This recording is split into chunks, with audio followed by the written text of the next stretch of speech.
Football-mad teenagers will always find somewhere to practice and show off their skills. But until a couple of years ago, this makeshift pitch was a thriving business. The cafe once here was one of 6 to close in LA. And could this restaurant be next? Jobs have been lost. Those still working have little to do. The owner told me this is the worst summer he's known, and he expects to have to close down.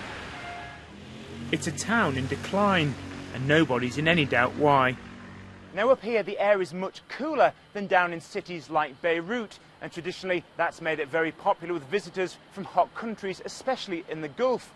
But since the governments of those nations have warned their citizens not to visit Lebanon, that's meant that businesses here have really struggled.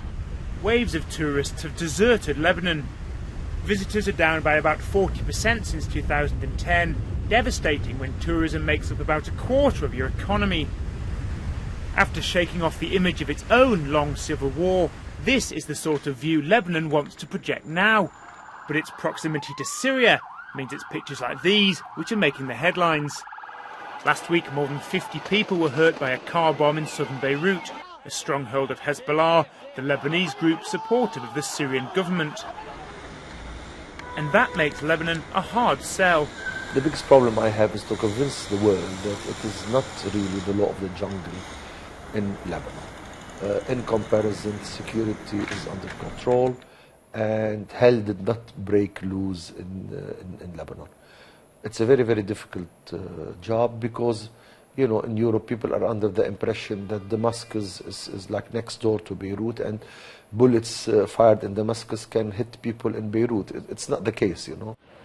Ziad runs this restaurant in Beirut's trendy Gemeza district.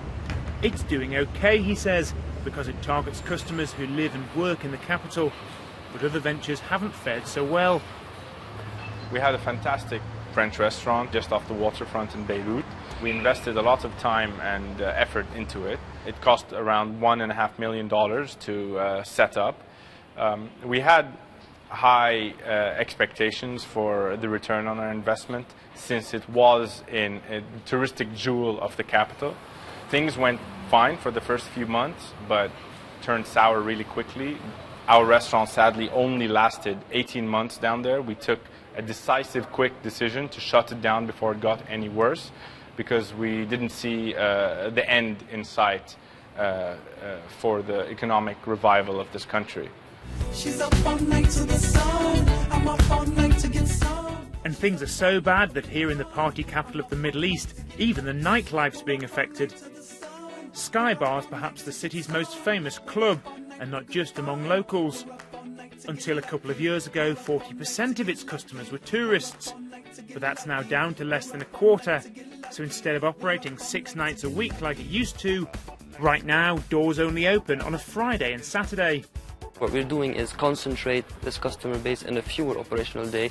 You have to deal with this kind of situation. You're here to survive, and our way of adapting to the situation is minimizing the losses. We'd rather open fewer days but ensure full satisfaction of our customers, and part of the satisfaction is a filled place with people there all night long and who are having fun. But even as hotels struggle and restaurants close down, some are staying upbeat. The first proof of confidence is that there are new institutions that are being established. And the second one, I know that lots of owners are selling properties, their own or their parent properties, or getting loans from banks in order to keep up. They want to keep up. So out of the darkness, glimmers of hope that tourists will return. And here's one such venture, a new nightclub owned by the people behind Sky Bar. Given the existing business has seen more profitable days, it may sound like an odd investment. But then this is a colourful country that's bounced back before.